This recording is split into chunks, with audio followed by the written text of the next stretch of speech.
We will now have messages by Swami Medhasananda, President of Vedanta Society of Japan, Buddhist priest Reverend Shojin Ogi, and Professor Pema Gyalpo, Director, Center for South Asian Studies, Gifu Women's University. His Excellency Mr. Sanjay Kumar Barma, Ambassador of India to Japan, and dear Indian compatriots of this country, celebrating the 75th anniversary of the independence of India on the 15th of August this year is a joyous occasion in a special sense for all Indians who live in India as well as those of us who live in Japan and other foreign countries. It is a day of special remembrance of all those Indian patriots whose boundless sacrifices and indomitable spirit brought freedom to India in 1947 after centuries of foreign rule. One illustrious leader among these patriots was Netaji Subhash Chandra Bose, whose 125th birth anniversary we are celebrating this year. On this day, we remember our freedom fighters with heartfelt love, gratitude, and appreciation.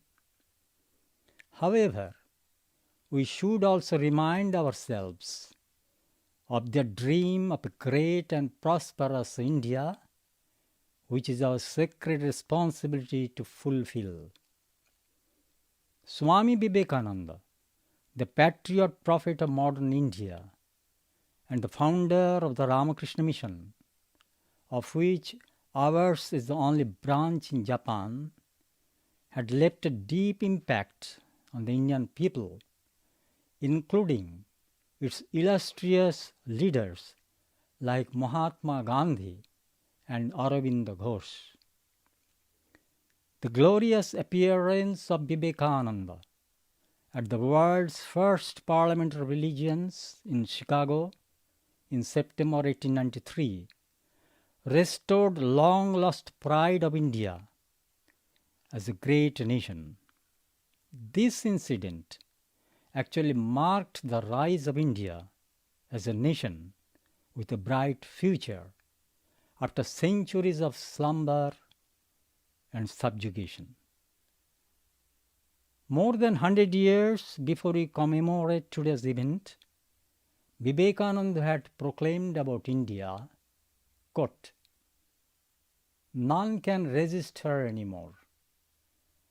Never is she going to sleep anymore. No outward power can hold her back anymore, for the infinite giant is rising to her feet." Unquote. We are delighted to observe the various indications of the truth of Swamiji's prophecy about India coming to fruition, including best ever performances of Indian athletes in Olympics recently held in Tokyo. Swamiji was a nationalist to the core, yet his outlook was global. For example, he certainly desired that a close relationship be established between India and Japan, which he had visited, and historically with which India has had a long relationship through Buddhism. Swamiji also believed in exchanges of ideas and practices among various nations of this world, because that would pave the way for an ideal human civilization. Again, freedom to him is not merely external, it is internal also.